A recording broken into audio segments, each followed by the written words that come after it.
Queridos, dando seguimento ao nosso estudo, a cada quarta-feira nós vamos lendo um pouquinho do livro, nascidamente, vamos fazendo algumas explanações, lembrando que nós usamos o livro como apenas um guia, né? Apenas um guia. Todas as nossas fundamentações procedem da própria Escritura, e esse livro traz para nós alguns temas que são extremamente importantes. E agora estamos estudando o tema sobre a obra de redenção. Capítulo 7 trata sobre a obra de redenção, valor, propósito, natureza, propósito e valor, né?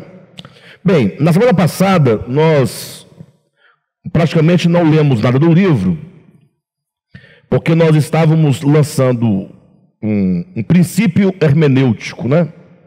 O que é um princípio hermenêutico? É uma base, é uma chave que define o modo de interpretação, como nós devemos ler e interpretar as Escrituras.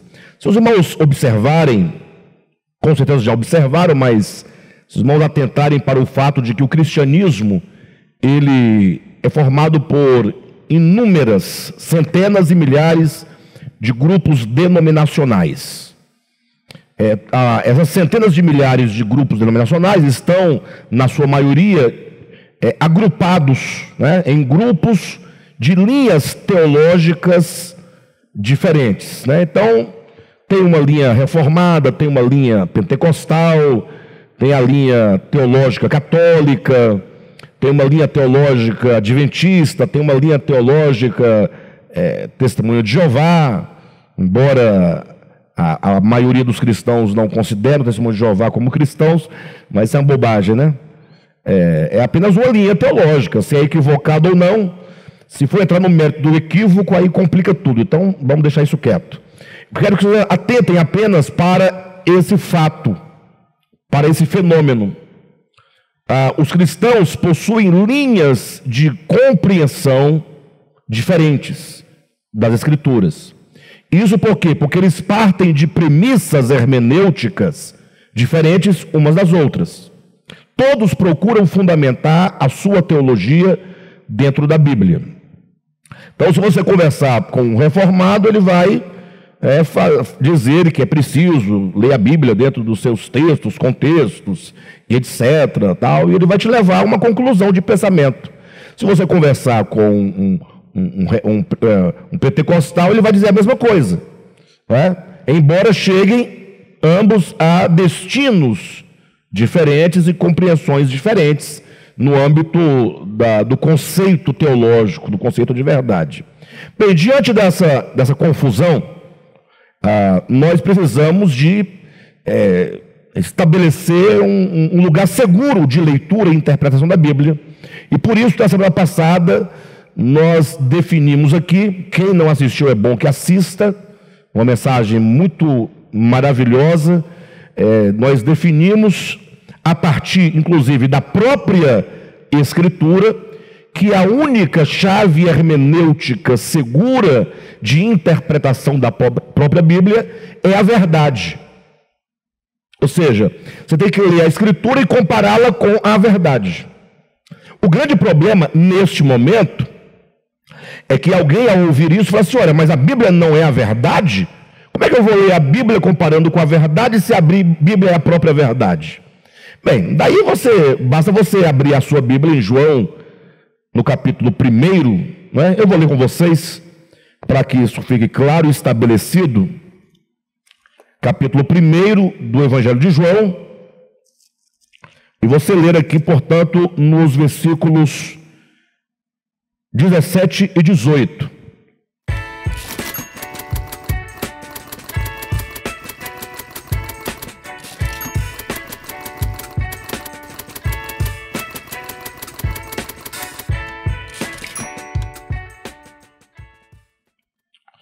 Veja que quando João escreveu esse texto, todo o Antigo Testamento já havia, obviamente, né? Então ele diz assim: olha, porque a lei foi dada por intermédio de Moisés, ponto vírgula.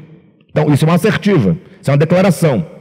A lei foi dada por intermédio de Moisés. Então, por meio de Moisés vem a lei. Ok? Ninguém tem dúvida disso, né? Agora, continua dizendo o texto: a graça e a verdade vieram por meio de Jesus Cristo. Ora, então a graça e a verdade não havia vindo em Moisés. Isso é claro. Ah, então Moisés era mentira? Não, não é que é mentira, é que a lei de Moisés, o Antigo Testamento, conforme o próprio Novo Testamento vai nos explicar, era sombra e figura de bens vindouros. Então o Antigo Testamento falava acerca da verdade que viria. O próprio Antigo Testamento não era a verdade, ele falava da verdade, anunciava a chegada da verdade, e o Antigo Testamento fazia por meio de sombras, de símbolos, de figuras. E logo uma sombra não pode definir com precisão o que é a realidade. Por isso que no versículo 18 do mesmo capítulo de 1 de João, Evangelho, diz: olha, ninguém jamais viu a Deus. O Deus unigênito que está no seio do Pai é quem o revelou. Então veja, se por meio de Cristo é que vem a verdade, e por meio de Moisés vem a lei, por que é dito que ninguém jamais viu a Deus? Ora, Moisés não viu a Deus, mas aquele que traz a graça e a verdade, ele só pode trazer a graça e a verdade, por quê? Porque quem traz a graça e a verdade é aquele que está no seio do Pai, é aquele que revela o Pai. Logo, o que é a verdade? A verdade é, em primeiro plano, a revelação do Pai na pessoa de Jesus. É por isso que Jesus vai dizer: eu sou o caminho, eu sou a verdade, eu sou a vida. Logo, quando nós lemos a Escritura, seja a lei, que é Moisés, seja Paulo nas epístolas, seja João nas suas epístolas e do Apocalipse, ou seja Pedro, ou seja Tiago, ou mesmo, o fato é que nós devemos ler a Escritura sempre confrontando e comparando com a verdade que é Cristo. Cristo é a revelação de Deus, e só Cristo pode falar com exatidão quem Deus é, porque Ele é o único que não somente esteve com o Pai, ou que está com o Pai, mas é aquele que procede das entranhas do Pai. Veja o versículo 18: ninguém jamais viu a Deus, o Deus unigênito que está no seio do Pai, aquele que procede das entranhas do Pai, aquele que procede do Pai é aquele que conhece o Pai. Logo, só Jesus pode nos falar com precisão quem é o Pai. Então Jesus Cristo é a medida com a qual nós vamos mensurar, medir, aferir toda a Bíblia Sagrada como um todo. Nós precisamos conhecer o Pai na face do Filho.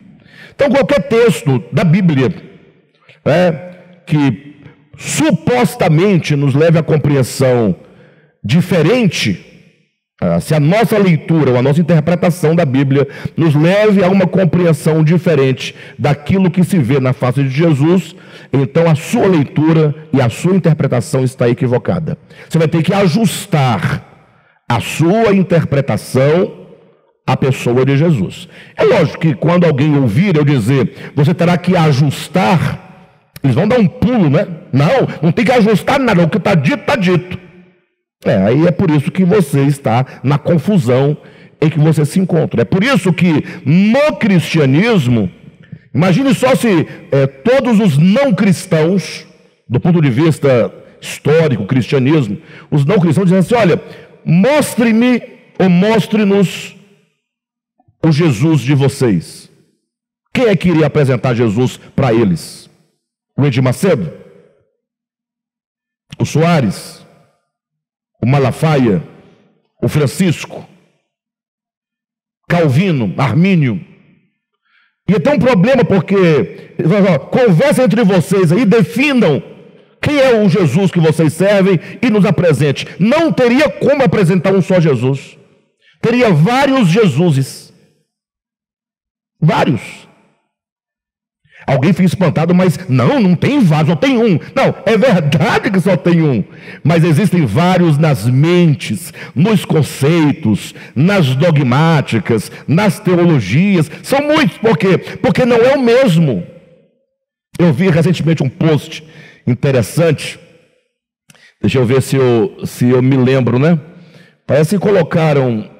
não sei se eu estou muito certo. Vou colocar assim, em termos gerais, que eu não erro, né? 2 líderes religiosos mundiais, conhecidos do mundo inteiro, e aí um vestido de branco, outro vestido de preto, porque é assim que eles se vestem, né? São conhecidos assim. Aí um lado dizia assim: Deus disse para este que não pode se casar, mas pode beber. Para este outro, Deus disse que não pode beber, mas pode se casar. Aí fica uma confusão, porque onde é que está o critério de quê? Um pode se casar, o outro não pode se casar. A vontade de Deus para esse é que não se case, para esse é que se case. E aí vão trocando. Bem, isso gera uma confusão muito grande. Então, o DEVAP está muito claro, muito decidido, muito tranquilo, de que nós fomos comprados por Cristo para pertencermos a Ele, né? Ou seja, nós fomos redimidos para pertencer a Cristo Jesus. Ele é o nosso Salvador, Jesus é o nosso Senhor. É por meio de Jesus que nós vamos ao Pai, é por meio de Jesus que nós conhecemos o Pai. Sem Jesus, você não tem como chegar no Pai. Sem Jesus, você não conhece o Pai. Então, nós vamos ficar com Jesus. Amém? A confusão está resolvida, né? E aí nós vamos então usar essa chave hermenêutica que é Cristo para as nossas leituras, interpretações e compreensões ou compreensão da Escritura. Bem, vamos então adiante, página 97 do livro Nascidamente, e vamos seguindo aqui, portanto, na nossa leitura. Na medida que nós vamos lendo, avançando, vamos esclarecendo. Página 97, a partir aí do 2º parágrafo, onde diz: redenção é o mesmo que. Redenção é o mesmo que libertar aquele que está cativo e trazê-lo de volta, redimido à casa do Pai. Bem, aqui nós estamos usando uma metáfora, né? Até porque o termo redenção em si mesmo também é uma metáfora. Então você tem que ter em mente, quando você lê a Escritura, aqui estamos estudando o tema redenção, para nós podermos compreender com exatidão o que esse tema quer ensinar, o que ele significa, como eu posso de alguma maneira experimentá-lo na minha experiência prática. Nós devemos levantar esses conceitos e estabelecê-los claramente no nosso entendimento e no nosso coração. Alguém fala assim: Alexandre, você prega tão bonito, tão maravilhoso, mas depois eu não consigo transmitir, né? É porque às vezes a gente ouve tudo muito misturado, e eu faço de tudo para vocês organizarem o entendimento. Redenção traz uma ideia de resgate, resgatar.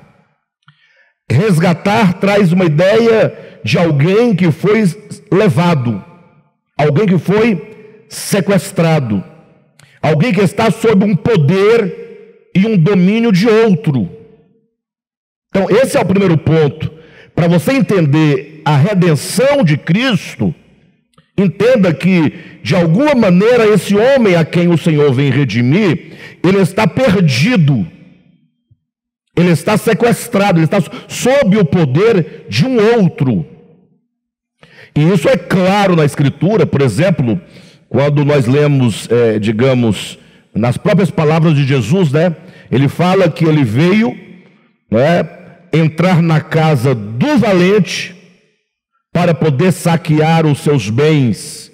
E então, quando ele entra na casa do valente, ele diz: primeiramente amarra o valente para poder libertar aqueles que estavam sob o seu poder. Quando nós vemos também Colossenses capítulo 1, versículo 13, claramente nos diz que ele, referindo-se ao Pai, nos libertou do império das trevas e nos transportou para o reino do Filho. Não tem texto, talvez, melhor para nos esclarecer essa questão de redenção do que Colossenses 1,13. Veja, ele nos libertou do império das trevas. Então, se ele nos libertou do império das trevas, logo qual é a primeira premissa? Nós estávamos aprisionados no império das trevas. Ora, a palavra império lá em Colossenses é exousia, que significa poder, mas não o poder de força física. No grego tem outra palavra para poder de força física, de explosão, que é dunamis. Mas exousia, que é a palavra de Colossenses, significa a força que domina a mente de alguém. É alguém que está sob a influência, uma força enquanto influência de engano. Então, quando diz que ele nos liberta do império das trevas, quer dizer que nós estávamos aprisionados do império das trevas. E o que nos aprisionava? O que aprisiona um homem no império das trevas? A mentira. E conhecereis a verdade. E a verdade nos libertará. Quando é que os grilhões da mente, da consciência, do coração caem para que nós sejamos livres e possamos então ser transportados para o reino do Filho do seu amor? Quando a verdade chega ao nosso entendimento. E essa verdade é a própria realidade que é o Pai revelada por meio de Jesus. Jesus é a verdade. Jesus desmascara todo o engano. Jesus, no seu viver humano, com as suas palavras, com os seus ensinamentos, com a sua obra, ele desmascara toda a mentira que Satanás um dia propagou acerca do Pai. Então, quando diz, ele nos libertou do império das trevas e nos transportou para o reino do Filho, isso é redenção. Isso é nos salvar. Alguém fala, mas não é levar para o céu? Talvez essa questão de lugar, um lugar onde não há dor, nem pranto, nem lágrima, nem luto, seja o resultado da nossa redenção. Obviamente, não negamos esse aspecto. Mas a salvação, sobretudo, é algo que acontece no coração do homem. Por isso que no nosso livro, nós lemos, redenção é o mesmo que libertar aquele que está cativo e trazê-lo de volta, redimido à casa do Pai.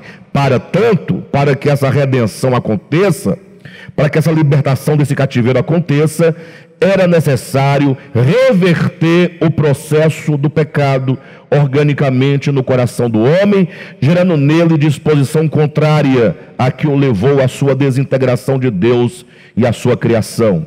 Trata-se, portanto, de um processo orgânico, de verdadeira libertação e cura, e não de mero pagamento judicial supostamente exigido por Deus, pois se assim fosse, veja aonde chegaríamos. Bem, o que nós estamos tratando aqui enquanto alguns falam de redenção enquanto um pagamento executado, nós estamos falando de redenção enquanto um processo que acontece dentro do coração do homem. E aqui está a distinção, e aí cada um julgue o sentido dessas duas posições, e cada um acata aquilo que a sua consciência e entendimento lhe permite acatar. Mas o fato é que alguns dizem assim, prestem atenção, o homem tinha uma dívida impagável. Impagável por quê? Porque não é possível que o homem pagasse essa dívida e sobrevivesse, porque a dívida custa a sua própria vida. O salário do pecado é a morte. E quem é o credor dessa dívida? Dizem, seria Deus. Deus, tem que pagar, aqui na minha mão, pronto, final. Como o homem não pode pagar, o homem está enrolado, o homem vai morrer eternamente. Lembrando que nesse conceito, morrer eternamente é o lago de fogo eterno, é a labareda eterna, uma alma imortal, eternamente queimando e nunca passa. É lógico, quando a gente fala disso, mistura-se muitos temas, É possível que até alguns de vocês aqui presentes tenham até hoje a impressão, a ideia de que o homem seja imortal, a alma seja imortal. É possível que alguns de vocês tenham isso até hoje em mente, mas não pense assim. Primeiro, por dois motivos. Primeiro, entenda, lá em 1 Timóteo vai dizer: ao único eterno e imortal. Inclusive os crentes cantam, né? Ao único eterno, imortal, invisível, mas real, a ele ministramos o louvor. Eles cantam. O único imortal, eles falam. Só que depois fala que não, que todo mundo, que a alma humana é imortal, que o próprio demônio é imortal, Satanás é imortal, os perdidos são imortais. A Bíblia diz que é o único que é imortal? É ele. Ou ele é o único ou não é o único? Nós temos que decidir isso. Mas em outro lugar, também em 1 Timóteo, capítulo 6, dia 6, Paulo vai explicar, ou melhor, desculpe-me, capítulo 1 de 2 Timóteo, salvo engano, versículos 9 e 10. Eu estou falando assim de cabeça, mas se não for, alguém me adverte aí, eu encontro para vocês aqui. Paulo vai dizer o seguinte, que a vida e a imortalidade vieram à luz como um dom do Evangelho. Ou seja, aquele que recebe o Evangelho, recebem o dom da vida eterna, recebe o dom da imortalidade. Então, Deus é o único eterno e imortal, imortal em si mesmo. Agora, o homem, portanto, se não é Deus, ele não é imortal, ele é mortal. O homem é o homem. Homem é integral, é corpo, alma e espírito, não é? Homem é mortal. Agora, quando ele recebe o Evangelho, ele recebe o dom da imortalidade.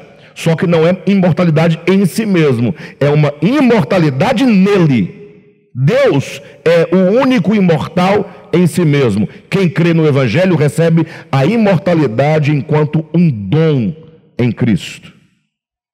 Logo, aqueles que afirmam que os perdidos ficarão eternamente queimando no fogo por toda a eternidade, estão dizendo que eles são eternos, que eles são imortais e que mesmo não tendo recebido o Evangelho, têm eles a imortalidade. Logo, a imortalidade não faria sentido ser dada enquanto um dom do Evangelho a quem crê.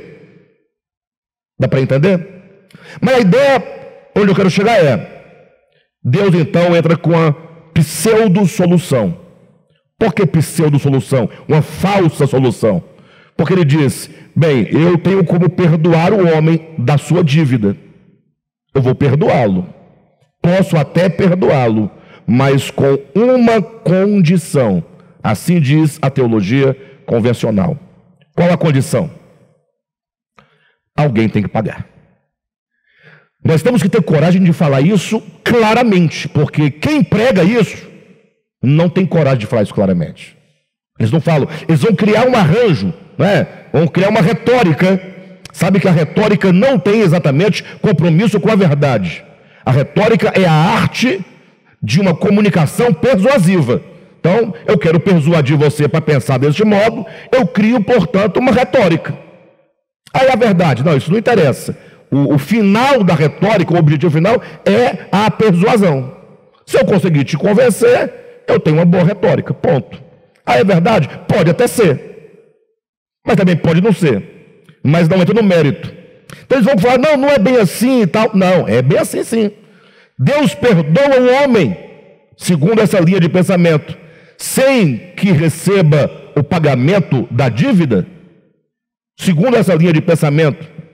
Tanto é que Jesus vem aqui na terra, segundo esse pensamento, fazer o quê? Pagar a conta.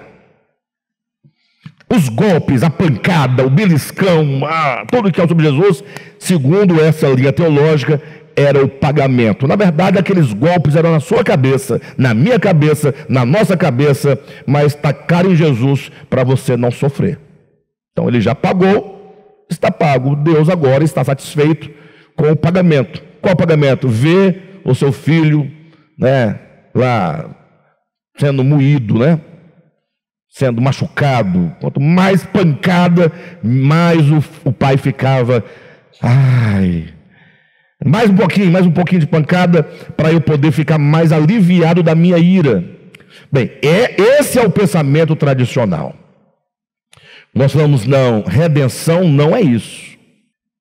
Com isso não estamos negando que Jesus tenha morrido. Não, morreu.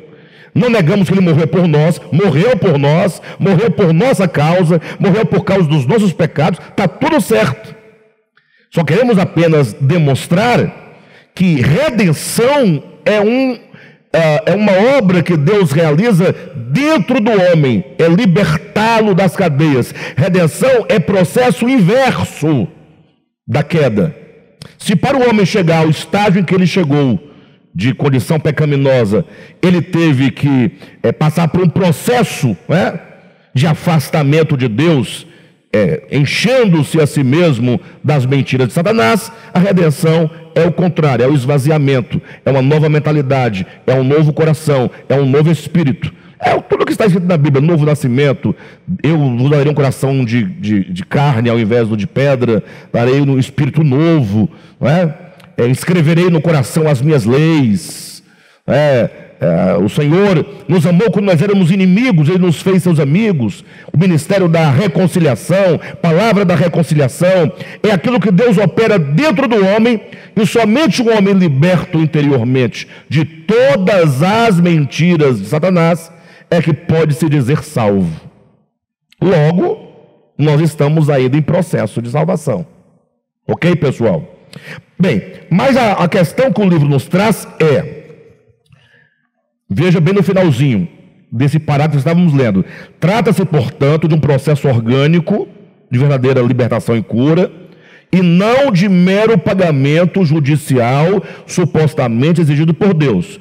Pois, se assim não fosse, veja aonde chegaríamos. Ou seja, se a redenção não fosse processo orgânico no coração, estamos dizendo, se a redenção fosse um Deus iracundo, um Deus implacável, exigindo o pagamento dessa dívida do homem, e então fazendo com que o seu próprio filho lhe pagasse, se você levar isso a sério, veja aonde você vai chegar com as suas conclusões. Qual que é a ideia aqui? A ideia é que os teólogos católicos, os teólogos protestantes, os teólogos evangélicos, eles pregam um Deus implacável, que não pode perdoar uma dívida sem que haja pagamento, só que eles não consideram, se eu levar isso a sério, qual será a conclusão disso? Ou seja, eles falam assim, Jesus morreu para pagar a conta, glória a Deus, amém, está pago, pronto. Eles não raciocinam, eles não investigam, eles não verificam o que esse pensamento pode nos trazer. Então nós vamos fazer esse levantamento, essas questões. Se alguém tiver alguma solução para essas questões, pode nos procurar e nos apresente essas respostas, e se forem suficientes e de acordo com o Espírito de Cristo, está tudo bem, não é? Tranquilo. Então veja aonde chegaríamos. Aí vem uma primeira consideração. Por que se paga um resgate para se ter de volta aquele que fora levado cativo? É uma pergunta. Por que se paga um resgate para se ter de volta aquele que fora levado cativo? Gente, vamos trabalhar com silogismos aqui, tá? Silogismos. Ou seja, uma pergunta vai gerar uma resposta que nos leva a uma conclusão. Perfeito ou não? Então você vai ter que pensar cada uma dessas perguntas. Você vai verificar que você nunca pensou essas questões. Então, ora, se nós fomos resgatados, se Deus nos resgata, e isso é consenso no cristianismo, a primeira pergunta investigativa que nós levantamos ora, e por que se paga resgate para se ter de volta aquele que foi levado cativo? A resposta é tautológica mesmo, não fica querendo trazer resposta sensacional, não. Por que alguém paga um resgate por alguém que foi levado cativo? Gente, olhem para mim. Vocês são muito santos. Vocês são puros. Vocês são maravilhosos. Vocês são maravilhosos. Vocês podiam fazer teologia convencional, que ia dar certinho. Gente, veja bem, presta atenção. Veja bem. Por que se paga um resgate por alguém? Primeiro, alguém está sequestrado. Segundo, alguém está o quê? Exigindo. Eu devolvo, mas você me paga. Tem que ter valor, tem que amar, senão não paga também, senão deixa morrer. Está tudo certo, mas o que vem imediatamente é: eu pago porque tem alguém barganhando, tem alguém jogando, tem alguém no meio que sequestrou alguém que eu amo. Fala, eu te devolvo, mas você tem que me pagar. Existe aqui uma chantagem. Por quê? Porque a pessoa que eu quero de volta está na mão dela, sob o seu domínio, sob o seu poder. A palavra melhor aqui é chantagem. Se você não pagar, você não a tem de volta. Ponto. É lógico que nós estamos colocando. Agora, é evidentemente que a pessoa tem que ter valor, o outro que vai pagar tem que amar, tudo isso está certo. Porém, o que vem imediatamente eu falei, responda a resposta lógica, mesmo tautológica, básica do básico. Por que se paga resgate para se ter de volta aquele que foi levado cativo? Veja a próxima questão. Certamente porque alguém exige um pagamento via extorsão, a fim de deixar livre quem está em seu poder. Vocês concordam com isso? Não, sim, pessoal, mas vamos da simplicidade. A pessoa que paga tem que amar? Tem que amar. Mas se não tivesse ninguém extorquindo, você continuaria amando. Se paga por qual motivo? Porque alguém está extorquindo. Tem alguém entre o sequestrado e aquele que quer resgatar, alguém no meio dizendo: olha, eu devolvo na condição. Sim, obviamente. Não quer dizer que não tem amor, tem. Está tudo envolvido, amor, valor, tudo está certo. Mas a questão é que nós temos que entender onde nós vamos chegar com essas questões. Vamos seguindo, vamos lá. Por que se paga um resgate para você ter de volta aquele que foi levado cativo? Certamente porque alguém exige um pagamento via extorsão, a fim de deixar livre quem está em seu poder. Ora, quando você pensa em resgate, resgatar alguém está exigindo um pagamento. Perfeito? Até aqui consenso geral, mas vamos ver onde isso vai nos levar. E quem é o sequestrado? No âmbito da escritura, desse plano de redenção, quem é o sequestrado? É o homem que, enganado pelas trevas do pecado, está sob o seu domínio. Todos vão concordar que o homem a ser redimido, o homem a ser resgatado, ele está sob o domínio do pecado e não sob o domínio de outro. Ele está aprisionado, certo? No domínio do pecado, e esse aprisionamento se dá via engano. O homem que, enganado pelas trevas do pecado, está sob o seu domínio. Então vão reunindo todas essas informações. A primeira: por que se paga o resgate? Porque alguém, via extorsão, está exigindo. 2, e quem é o sequestrado? É o homem enganado pelas trevas do pecado que está em seu domínio. E quem é o sequestrador? E quem é o sequestrador? Porque eu vou pagar o resgate para aquele. E quem é o sequestrador? Mas vamos seguindo no raciocínio. E quem é o sequestrador? Aí segue-se: Deus não pode ser. E qual é o argumento para dizer que Deus não pode dizer? Ao contrário. Foi o homem que saiu de sua casa, fazendo uso de seu livre arbítrio, deixando-o no prejuízo. Conforme se sabe pela Escritura, e todos vão concordar com isso, o homem, quando ele decai e ele se torna prisioneiro no império das trevas, ele faz uso do seu livre arbítrio. Ele sai de casa por decisão. Está enganado? Está enganado. Mas quem fica no prejuízo é o pai. O pai não pode ser o sequestrador. O pai é aquele cujo bem foi roubado. Vocês percebem que há uma inversão? Ou seja, se o homem foi sequestrado, se o homem foi arrancado, se o homem foi tirado, qual é a condição do pai? É de sequestrador? Não.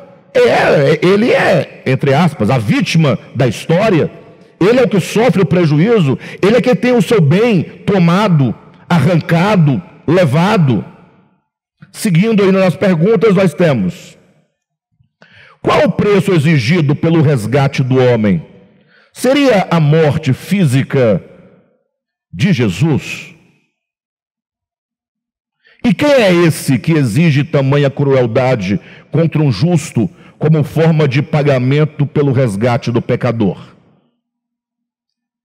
Se porventura o preço do resgate é a morte de Jesus, a pergunta que se segue é: e quem é esse que exige tamanha crueldade contra um justo como forma de pagamento pelo resgate do pecador? Porventura seria Deus, aquele cujo filho foi-lhe arrancado dos braços e levado cativo para uma terra distante? Ou seja, o Deus que exige o resgate é o mesmo Deus que teve o seu filho sequestrado pelo mal. Essa é a conclusão a que se chega. Se você pensar em resgate ou em redenção em termos de pagamento, em termos de morte, a morte de Jesus sendo exigida como pagamento, nós chegaríamos à conclusão tal: o Deus que exige o resgate é o mesmo Deus que teve seu filho sequestrado pelo mal. Então, é como se eu tivesse um filho meu sequestrado, e para eu tê-lo de volta, eu exijo um pagamento. Lembrei agora de Bezerra da Silva. Sequestraram minha sogra. Bem feito para o sequestrador. Em vez de eu pagar o resgate, foi ele que me pagou. É porque quando o sequestrador viu a mala sem alça que ele tinha sequestrado, ele queria devolver. Ele falou: não, agora é sua, você sequestrou porque você quis. Agora, se você quiser devolver a minha sogra, você tem que me pagar. Eu só recebo se você me pagar. Mas lembrei mesmo, porque ficou nesse sentido. Ou seja, o filho, o bem do pai foi sequestrado, e para o pai ter o seu bem de volta, o pai é que pede resgate. Ou seja, é uma coisa completamente invertida, não faz sentido. Continuando, temos assim: ora vede, o Deus que exige o resgate é o mesmo Deus que teve o seu filho sequestrado pelo mal. O Deus que liberta o seu filho das garras do maligno é o Deus que paga para si mesmo o resgate a fim de ter o seu filho de volta. Esse é um imbróglio cheio de contradições e sem solução. Não te sou estranho, dogmático leitor, essa ideia de que a salvação de um dependa da condenação de outro? Não te sou estranho que a salvação de um depende da condenação de outro? Por que você como diz, vai salvar o fulano? Porque eu o amo. E como você vai salvá-lo? Condenando o outro. Se você salva porque você ama, por que você condena o outro? Você percebe que se você começar a perguntar, vai criando uma série de problemas, e só quem fica em maus lençóis seria Deus. Mas ele não fica, porque esse Deus que fica em maus lençóis não é o Deus verdadeiro, é o Deus dogmático, é o Deus da tradição, né? Mas vamos seguindo para nós podermos entender e como poderemos resolver, como diz, esse imbróglio. Último parágrafo da página 98. Não te sou estranho, dogmático leitor, essa ideia de que a salvação de um depende da condição de outro? Que o mesmo Deus que usa de graça para com o pecador, use de juízo para com o justo? Porque quando a gente fala que Deus usa de misericórdia para com o pecador, isso é muito bonito, e é verdade. É lindo. E Jesus usa de misericórdia para com o pecador. É verdade. Agora, para ele usar de misericórdia para comigo, e aí a misericórdia fica linda, a graça fica linda, mas se para isso ele precisa de usar de juízo contra o justo, não me parece que ficou bonito agora. Vocês compreendem ou não, pessoal? A confusão que se gera nesse âmbito, né? Mas fiquem tranquilos que nós vamos desatar todos esses nós, tá? Aqui nós estamos apenas criando um caminho hermenêutico, dialógico, de perguntas, para nos chamar a atenção, mas logo nós vamos entender como é de fato, então, que acontece essa redenção, já que esse caminho é insolúvel, não é? Então não te sou estranho, dogmático leitor, essa ideia de que a salvação de um depende da condenação de outro, e que o mesmo Deus que usa de graça para com o pecador, use de juízo para com o justo? Ou que o amor, não te sou estranho, dogmático leitor, que o amor não seja suficientemente gracioso para perdoar, sem requerer pagamento, ainda que seja de outro? Ora, se exige pagamento, como perdoa? Afinal, perdoar é não fazer conta do mal sofrido. E se assim fosse, seriam os sofrimentos físicos e temporais de Cristo suficientes para pagar a suposta dívida eterna do pecador? Gente, veja quanto problema nós temos aqui para a teologia convencional resolver. Só desses últimos aqui, né? Se Deus exige pagamento da dívida, como pode dizer que perdoa? Aí vamos ao exemplo prático. Digamos que eu tenho uma dívida com o Zizi, ou com o Zi. Eu devo para o Zi 100 milhões de dólares. Isso é só o que eu te devo, né? Você tem muito mais, é lógico. Eu devo 100 milhões de dólares para o Zizi. O Zizi fala, ou você me paga ou você morre. Essa é a ideia, tá, pessoal? Eu sei que não está contextualizado no nosso tempo, mas é exatamente isso. E aí eu falo, você vai ter que me matar, porque eu não tenho como te pagar. Aí o Zizi fala, poxa, mas você tem que dar um jeito de perdoar o Alexandre, porque afinal, diz o Zizi, eu sou um cara bom, bondoso, eu amo o Alexandre, e eu sou obrigado a matá-lo, né? Mas ele não vai me pagar. Então, agora, perdoar também assim, perdoado não dá. Se fosse uma dívida de 100 milhões, é muito dinheiro. Perdoar, não. Eu vou perdoar, mas vou arrumar um plano. Aí ele vai e procura o Amarildo e obriga ou propõe ao Amarildo que o Amarildo pague a minha dívida. Aí o Amarildo fala, não, eu pago. Se é para salvar o Alexandre, eu pago. Aí o Amarildo vai e paga 100 milhões de dólares para o Zi. Aí o Zi vira para mim e fala assim, Alexandre, está perdoado. Ele me perdoou? Não, ele cobrou e ele recebeu. E o pior, que o Zi agora... Eu ia falar uma coisa... O pior agora é que o Zi tem um problema aí de caráter, não sei, porque ele já recebeu, mas vive, né? Não, só que ele vive na tocaia e diz assim, olha... Cuidado, que se você vacilar, eu te jogo no inferno. Não, mas está pago. Não está pago e está perdoado. Mas, esse mais sempre vai ficar pesando. Mas, você não já recebeu, Zi? Então me deixa, cara. Me larga. Você recebeu. Ou não recebeu? Mas, aí vamos dizer por quê? O Zi pode qualquer coisa. Até isso. Por quê? Porque ele é o Zi.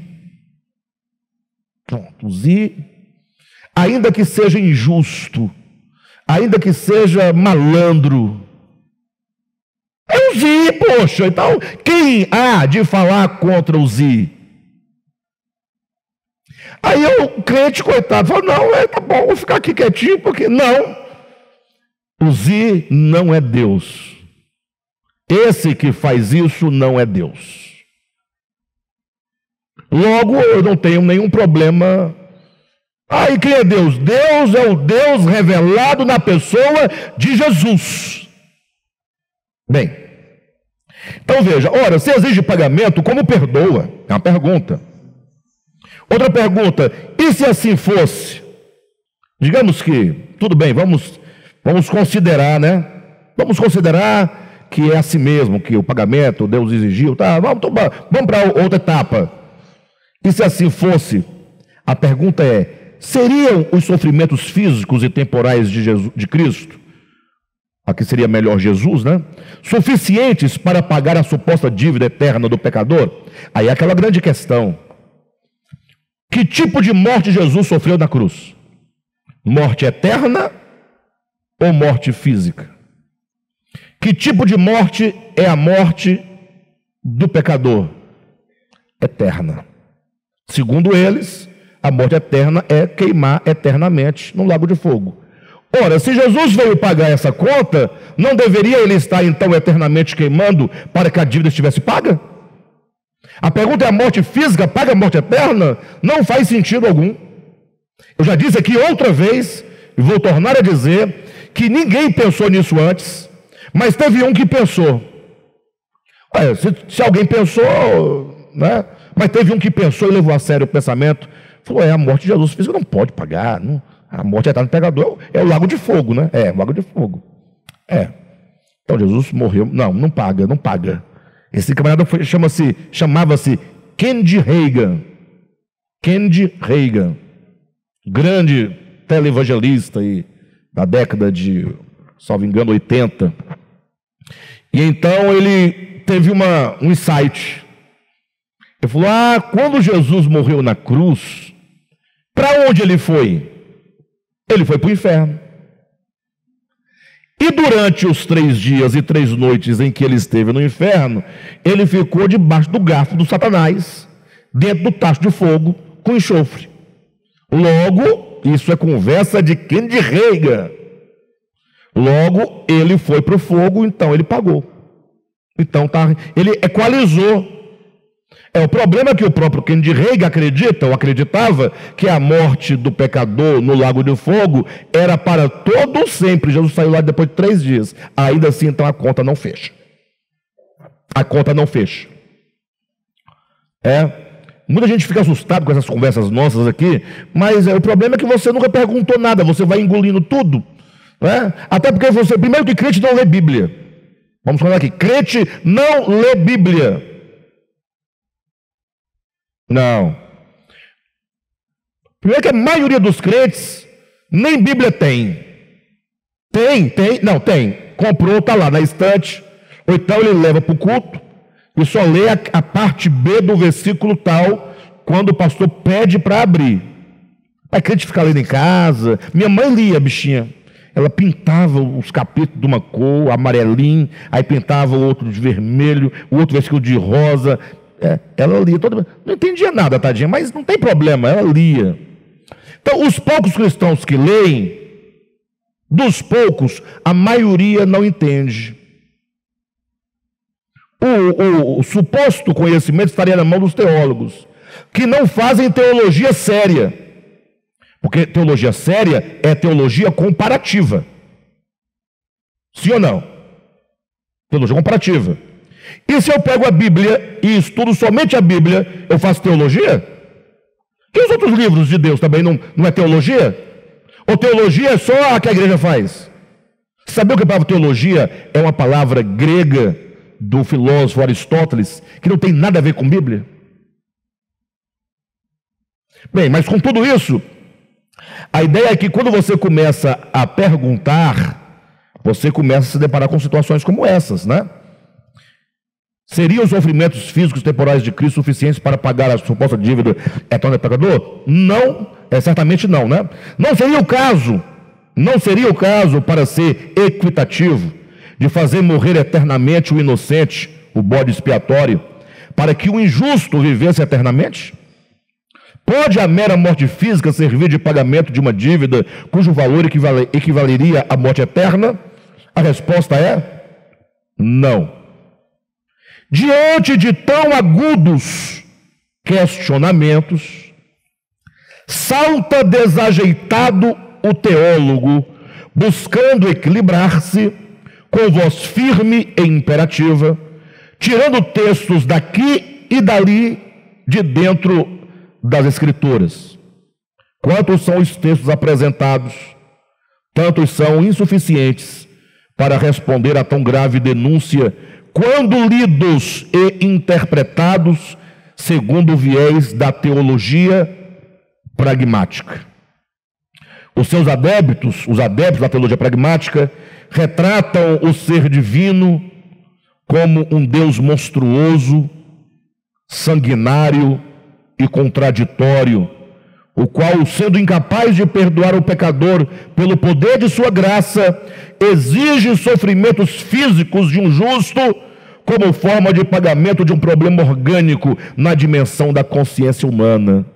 Para eles, para tais teólogos, mais vale a suposta coesão de seus raciocínios fundamentados na leitura literal dos textos bíblicos do que o conhecimento do verdadeiro Deus revelado na face de seu Filho. A verdade é que o homem nada deve a Deus. Então nós já fizemos a denúncia, agora nós queremos resolver essa questão. A verdade é que o homem nada deve a Deus. Aí você faz uma pausa e pensa: como assim? Eu acho que eu devo. Eu sou honesto com vocês, eu acho que eu devo. O que vocês acham? Você deve algo para Deus? Eu acho que eu devo.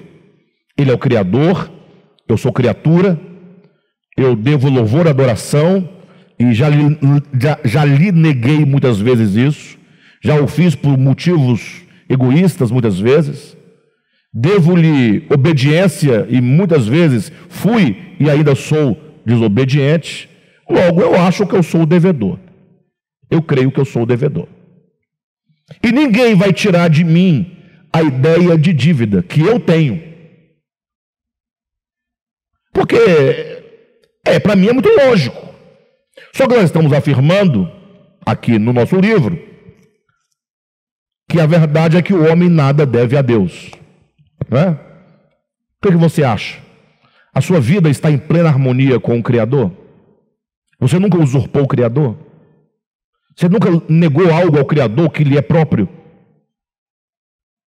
Logo, nós não podemos dizer: eu não devo. Devemos.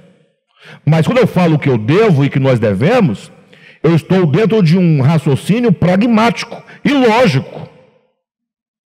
Nenhum homem pode dizer: não, eu não devo nada para Deus. Para com isso. Agora, quando afirmamos que o homem, na verdade, não deve nada, é que nós não estamos olhando do ponto de vista do homem. Nós estamos olhando do ponto de vista de Deus. Quando Deus olha para nós, como Ele nos olha? Essa é a questão. A pergunta é: Deus tem no seu coração, no coração dele, esse senso e esse sentimento de dívida nossa? Como é que você olha para alguém que um dia pegou R$100 com você emprestado e não lhe devolveu? Como é que você olha para essa pessoa sempre?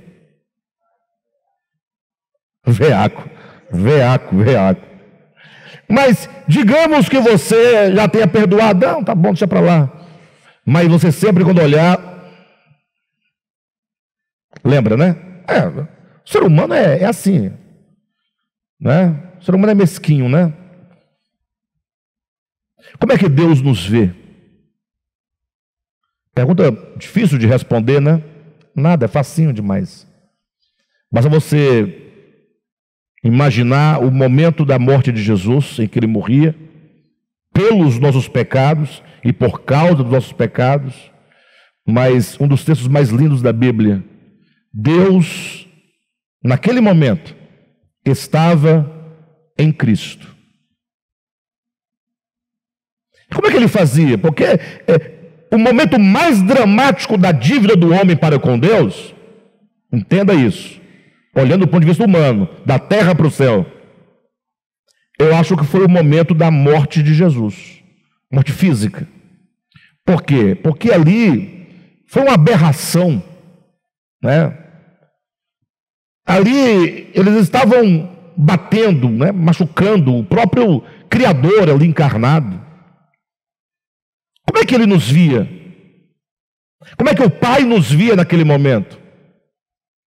Deus estava em Cristo, portanto ele nos via ali.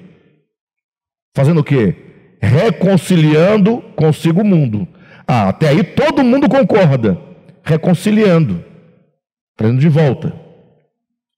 Só que muitas vezes, mesmo você se reconciliando com alguém, você lá dentro ainda fica com alguns pensamentos. Marido e mulher sabe disso. Quando tem problema, aí se reconcilia, volta, tá tudo normal, tal. Mas lá dentro, em vez de quando a mulher vai, lembra daquele dia? Deus estava em Cristo, fazendo o quê? Reconciliando consigo o mundo. Como? Não imputando aos homens as suas transgressões. Não imputando aos homens as suas transgressões. E como alguém pode, como Deus pode, nós temos que perguntar, como Deus pode ter um coração assim, tão desapegado, não imputando? Porque uma coisa é perdoar, é reconciliar, agora não imputar, não é? Olha, eu estou perdoando você, viu, Zê? Mas você sabe, né? Você sabe. Estou perdoando, mas você sabe.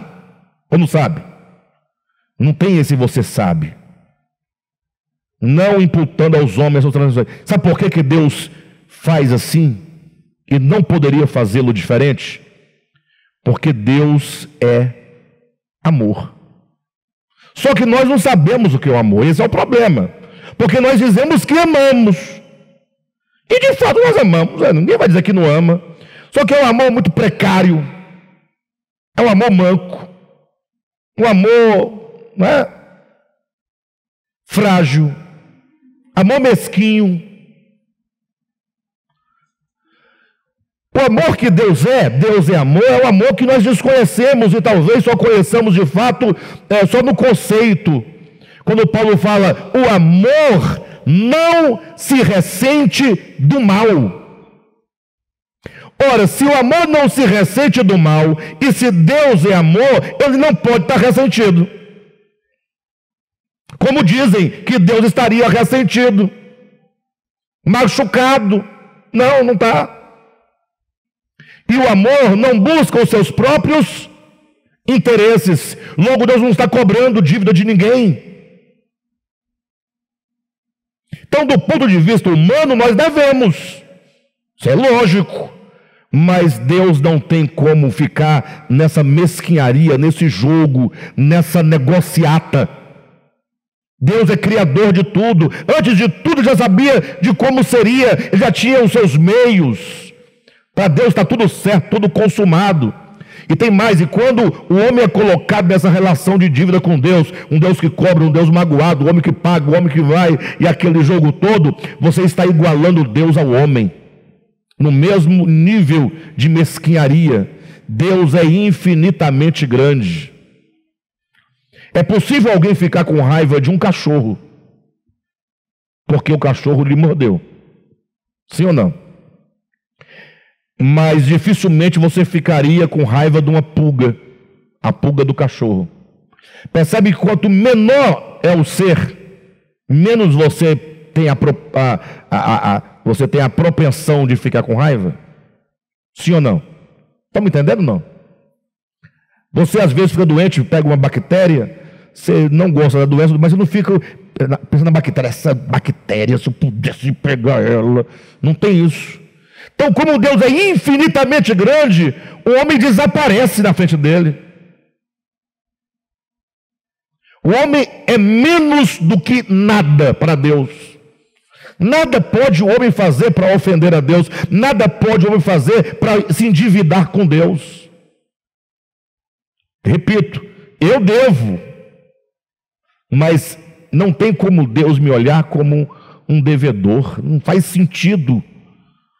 Não tem lógica, não tem cabimento. E o pior de tudo, quando se fala de pagamento, e se você perguntar por que o homem deve, serão as coisas mais absurdas e horríveis que eles vão falar. Comeu um pedaço de uma fruta, não foi nem a fruta toda, foi só uma mordida. Não foi um cesto, não, foi uma mordida. E até justificável, está aqui a árvore, é verdade, o homem comeu, mordeu, tá, vamos aceitar. Agora depois vamos falar da unha pintada, do brinco na orelha, de um piercing no nariz. Para, pessoal. Vamos pensar um pouquinho na grandeza do nosso Deus. Ele é maravilhoso, Ele é infinitamente, não tem palavras para expressar quem Ele é. Então, nesse sentido, nós estamos afirmando: a verdade é que o homem nada deve a Deus, não porque não seja culpado pelos seus pecados, ele é, mas porque o generoso Deus não contabiliza crédito e nem débito. Essa frase, Deus não contabiliza crédito nem débito, não é minha, tá bom? Aqui tem até um erro, porque eu deveria ter dado crédito dessa frase, e eu não coloquei no livro. Numa próxima edição eu terei que colocar, mas faço agora que os créditos, Deus não contabiliza crédito nem débito, é uma expressão de Rubem Alves. Rubem Alves, de um livro intitulado, salvo engano, O Deus que eu conheço, não é? E é no capítulo em que Rubem Alves fala sobre a parábola do filho pródigo. E aí ele demonstra claramente, né? Ele também não precisava demonstrar, está na Bíblia, é só ler, mas é porque ele coloca, ele traz, né? O escritor é aquele que pega da escritura e coloca diante dos nossos olhos. Ele demonstrando, nós temos ali 2 filhos e um mesmo pai.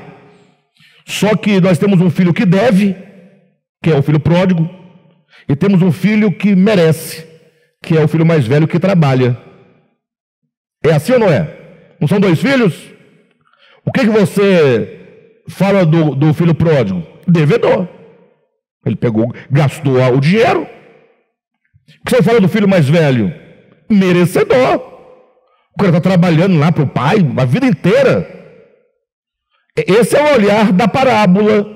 Esse é o olhar dos fariseus, dos escribas, do leitor da escritura, porque nós discordamos da parábola do filho pródigo, viu? Nós discordamos. Coloca isso na sua cabeça. É bonito, a gente se emociona, mas porque você está no lugar do pecadorzão lá, sem futuro. Mas se você ficar fora e for julgar assim, de modo imparcial, você fala, não, tem um problema aqui. Porque o pródigo tem que pagar, poxa. A gente vive num mundo de justiça, tem que ter justiça. E o outro tem que receber, o trabalhador. Sim ou não? Nós discordamos da parábola, ponto final. Mas não importa, o que importa é o pai. O pai olha para o filho e ele não contabiliza débito. Sim ou não? Mas nenhum desses exemplos é comparável a Deus. O que eu quero colocar aqui é quanto o filho pródigo devia para o pai no âmbito da parábola. Aos olhos do pai, nada. E quanto que o pai devia para o filho que trabalhava? Mas porque ele era injusto? Não, porque tudo é seu. Esqueceu. Não tem esse jogo. Então, quando diz aqui, A verdade é que o homem nada deve a Deus, não porque não seja culpado pelos seus pecados, mas porque o generoso Deus não contabiliza crédito nem débito. Toda a relação de Deus para com suas criaturas se baseia em graça e misericórdia, conforme nos ensinou o mestre na parábola do filho pródigo.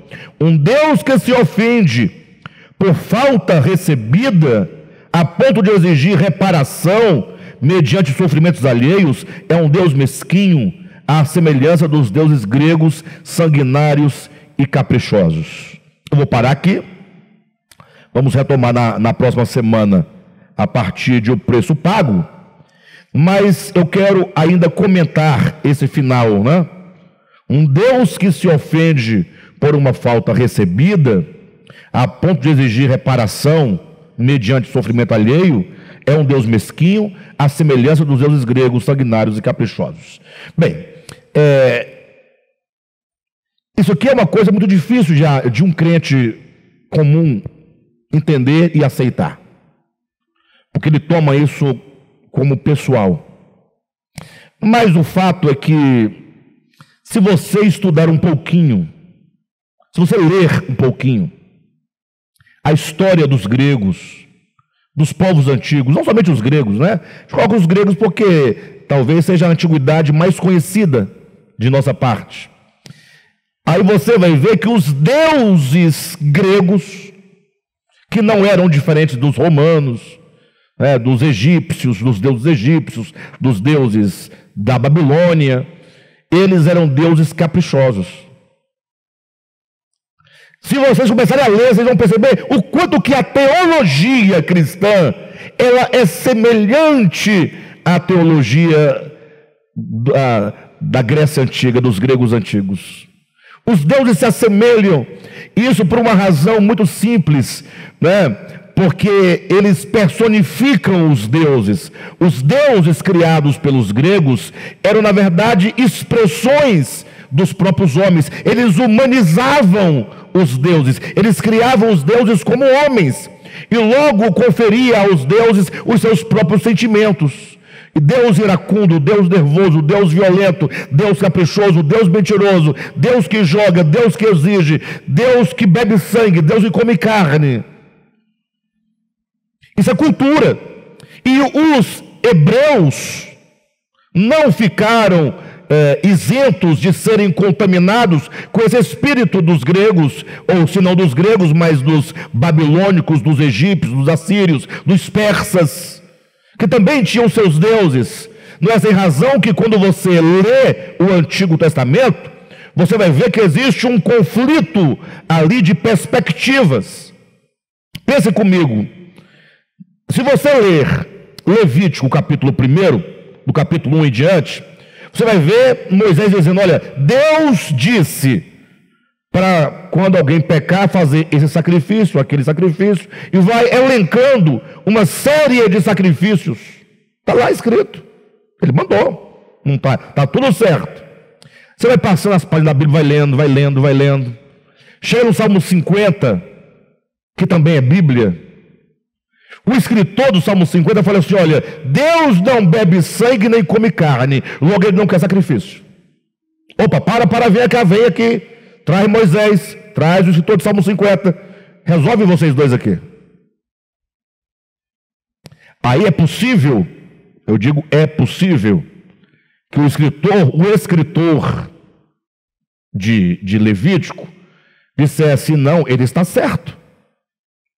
Mas como pode? Como é que Deus pede e aqui ele diz que Deus não quer? É porque você tem que perguntar o que ele pede, por que ele pede e por que ele não quer aquilo que supostamente ele pediu. Ora, é porque ele não pediu sangue, ele não pediu sacrifício. Ele havia dado aqueles animais e aqueles sacrifícios em forma de pedagogia, para você compreender, né, a natureza e o valor da morte do Messias. Era para compreensão. Como os judeus não tinham tal visão, eles estavam agindo como os gregos ou como os egípcios, no sentido de quem oferece um sacrifício para um Deus.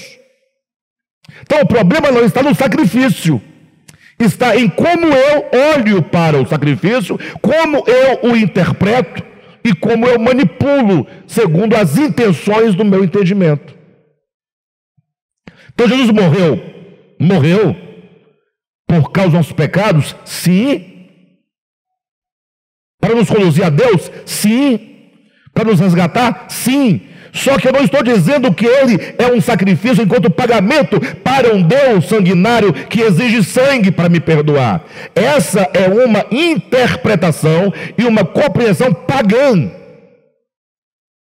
O que nós veremos nos estudos posteriores é que o Cristo de Deus, para salvar o homem, e a única maneira de salvar o homem é realizando dentro do homem um processo inverso ao da queda. Acontece na consciência, no coração, na alma, na mente, vontade e emoções.